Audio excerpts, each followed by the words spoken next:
Hello friends, स्वागत है आपका आपके अपने चैनल सोनी स्टोरी पर। आज मैं आपके सामने लेकर आई हूँ तेनालीरामा की एक बहुत ही मनोरंजक कहानी। तो शुरू करते हैं। एक बार की बात है, राजा कृष्णदेव राय की माँ ने उनसे आम खाने की इच्छा प्रकट की, किंतु आम खाए बिना ही उनकी माँ की मृत्यु हो गई।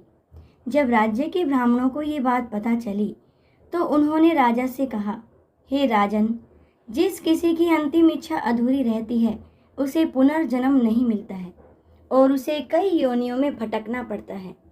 तो राजा ने ब्राह्मणों से पूछा कि आप ब्राह्मण गण ही बताएं कि क्या उपाय है इस समस्या का।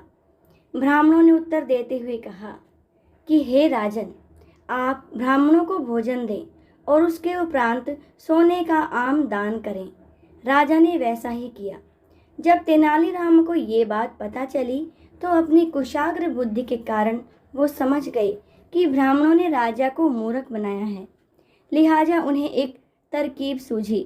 उन्होंने ब्राह्मणों से कहा कि मेरी माँ की भी मृत्यु हो गई है और उनकी भी एक इच्छा अधूरी रह गई है। लिहाजा ब्राह्मणगण मेरे घर आकर भोज लें और दान ग्रहण करें। ब्राह्मण नियत समय पर कुछ मिलने की आस में तेनाली के घर पहुँचे।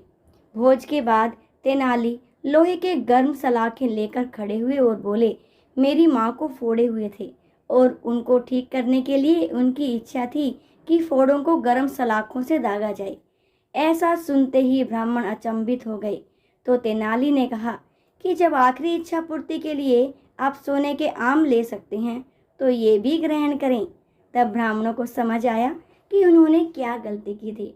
इसी तरह की और मनोरंजक कहानियाँ सुनने के लिए मेरे चैनल को सब्सक्राइब करना बिल्कुल भी मत भूलिएगा और चैनल को सब्सक्राइब करने के साथ साथ बेल आइकन को भी प्रेस कीजिएगा।